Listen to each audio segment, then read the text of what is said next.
कलाहांडी जिला थुआमूल रामपुर ब्लॉक अंतर्गत मालीगां ग्राम पंचायत अंचल महात्मा गांधी निश्चिंत कर्म नियुक्ति योजना रे मजूरी टंका को जाल दस्तावेज रे उठाण करी हड़प करा जायथिबा घटना संघर्ष न्यूज रे प्रसारण हेबा परे विभागीय महल रे तत्परता प्रकाश पाइथिला। एथिरे 20 लाख रु ऊर्ध्व टंका को किछि विभागीय कर्मचारी और विभिन्न वर्गर लोक माने मिलित भावे योजना करी हड़प करी खाई देथिबा बेले सेमानक विरोध रे कोनोसी कार्यानुष्ठान निया जाई पारुनथिला।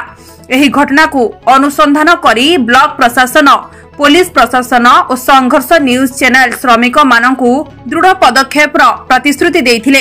सेही मुताबक थुआमूल रामपुर थाना रे विधिबद्ध तदंत होई प्रथम दफारे बंडाबा ग्रामर ठिकादार किशोर चंद्र नायक, जिओ टैग कर्मचारी Sajan Nayak, Mukhiguda Indian overseas bank field officer Subrat Kumar Panda को केस नंबर 43/21 सेक्शन 420, 467, 468, 34 भारतीय पिंगल कोड दफारे मामला पंजीकृत करी सेमानकु कोर्ट चालना करा जायथिबा थुआमूल रामपुर भारप्राप्त थाना अधिकारी मनोरंजन कुंभार सूचना दैछंती।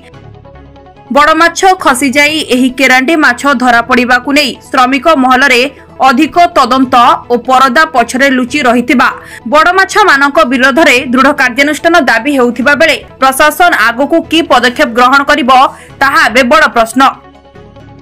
नहीं से दिन आम एलिगेशन टा पाइला परे हमको डिस्ट्रिक्ट को भी जणा हितला। तेणु असिस्टेंट इंजीनियर को सहित मु निजे जाइतिली, लोकों को सहित भी बंडाबाग गाँव रे गोटे मीटिंग करा जाइतिला।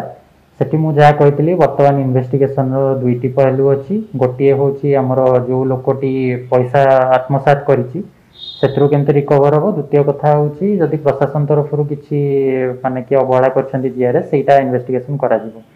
तो गोटे जोटा आपण मैंने आज मुझे सकाल भी न्यूज क्लिपिंग देखा पाइली जो मैंने पैसा हेरफेर कर ना कोर्ट चालाण कर स्वागत योग्य पदक्षेप। द्वितीयतः जहाँ से दिन माने इन्वेस्टिगेशन इनक्वारी कली सेगुड़िक मुझे उपरिस्थ अधिकारी पीडी को पठे देछि, रिटिन आकार रे दिया जाइछि। से माने जहाँ इंस्ट्रक्शन देबे से अनुसार हम फर्दर इन्वेस्टिगेशन करिबो। केवल संघर्ष न्यूज यही खबर प्रसारण करिथिबारु विभिन्न महल रे संघर्ष न्यूज चैनल को भूयंशी प्रशंसा और साधुवाद ग्रहण करा जायथिबा बेले जिल्ला रे चर्चित चैनल होई परिछि। कलाहांडी जिला धर्मगढ़ लक्ष्मीरंजन बाग रिपोर्ट संघर्ष न्यूज।